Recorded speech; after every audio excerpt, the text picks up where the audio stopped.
What is going on, guys? Welcome back. Commentary for your last video. I mentioned CYGG, one of our community members, lost his sister unexpectedly. If you could go to that video, send him some support and motivation, I would appreciate it. I know a lot of people are going to watch football with their family today.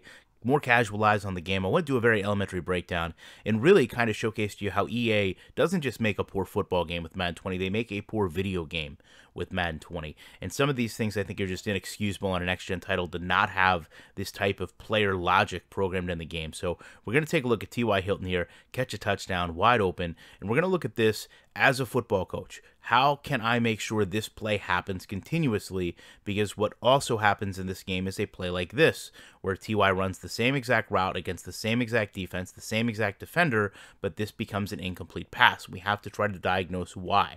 We go back, we take a look at the touchdown. It's very subtle what happens here, and it doesn't actually have to do anything with T.Y. because these players run in a straight line. But right here, you see the defensive back shifts over to the left, and that is what allows T.Y. to clear him. When we take a look at the other side of this, when it is not a touchdown and rather incomplete pass, we notice that defensive back does not shift, inhibits the straight line that T.Y. is running in, and because he can't deviate from that, there's no logic for that, he just runs in the back of him all the way up the field.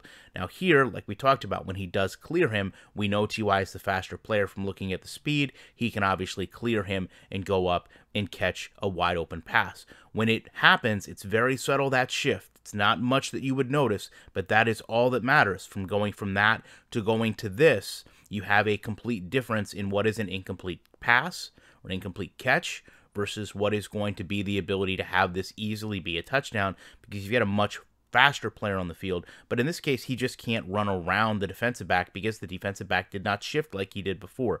Taking a look at this from the opposite side, it's very obvious that T.Y. is the faster player here. And rather than running the back of him here, what all that needed to happen was that defensive back engagement where he shifts over, lets T.Y. literally clear him by 20 yards before he scores a touchdown. And EA knows the game is programmed poorly like this. I find it interesting when you look at some of the fans, they put up, we need another W. That animation to me is a win. It's an automatic win, instant win animation that Madden has. So when you have these fans saying, please win, it's more than just detailing you what you want your team to do overall. It's talking to these animations, in my opinion. Please win. We need a W. I need that win animation. This isn't football logic. This isn't who's the better football mind. This isn't who knows how to read a defense. This comes down to, did I get the win animation? If I didn't, then my player is going to simply run in the back of the defensive back and not be able to go out and even catch the ball. If I did get the win animation, then I have no problems. I'm going to be able to run around him, clear him by 20 yards with a faster player, and have a touchdown. This is not how football is played. It's not how football should be replicated. But it is the product that EA delivers to us gamers. Appreciate you checking this out.